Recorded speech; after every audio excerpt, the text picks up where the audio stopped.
Industry మీటింగ్స్లోకి కొంచెం మనం వెళ్ళాలి అంటే కొన్ని అలవాటు చేసుకోవాలి.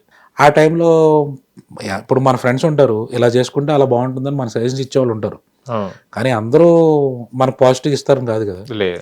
మనం ఎదుగుతున్నాం అంటే 10 మంది మనల్ని కింద లాగేవాళ్ళే ఉంటారు. అలా లాగేవాళ్ళు ఇచ్చిన సజెషన్స్ ఏంటంటే డ్రింక్ చేయాలి, ఓ కూర్చోవాలి, సిట్టింగ్స్లో కూర్చోవాలి, మాట్లాడాలి, పెట్టాలి, ఖర్చు పెట్టాలి అని కొన్ని సజెషన్స్ ఆయనకి.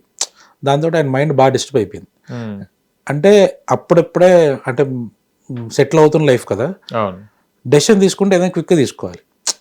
ముందరికి వెళ్ళాలి అంటే కరెక్ట్గా మాడాలి. సో దాంతో ఆ డెసిషన్స్ వల్ల చేంజెస్ లైఫ్లో రావడము, దానివల్ల డ్రింకింగ్ అలవాటు అవ్వడము, ఇలా చేస్తేనే సక్సెస్ అవుతాము అన్న ఒక అపోహ రావడము. సో అది బాగా నెగిటివిటీ స్ప్రెడ్ చేసేసింది. ఓకే. ఆ నెగిటివిటీ స్ప్రెడ్ నెక్స్ట్ తాగిన తర్వాత మనిషి ఎలా ఉంటారో తెలిసిందే.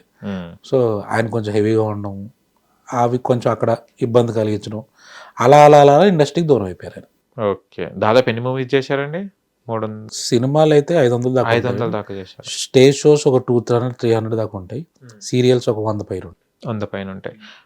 నాటకాలు అయితే 1000 పైన ఉన్నాయి.